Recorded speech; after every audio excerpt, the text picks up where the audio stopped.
Hello guys, how are you? Hope you all are doing well. Today I'm back with one of the most interesting video. In this video tutorial guys, we will learn how to disable Google Chrome home page on your Android device in your Google Chrome browser. So when you open the Google Chrome browser on your phone, so it will open the home page as you can see guys.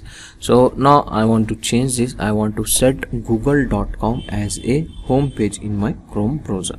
So for this guys, first you need to open the google.com home page like this and tap on the URL box, and here you need to copy this URL address. Just tap on copy button, it will copy, and then go back, tap on three dots.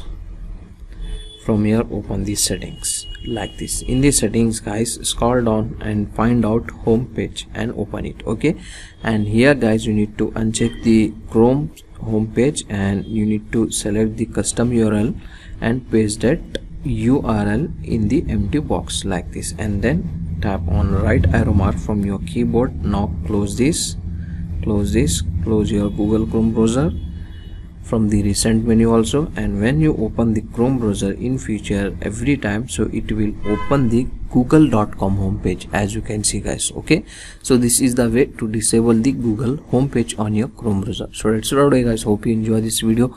If you enjoy, please guys like, share and subscribe to our channel. Thank you very much.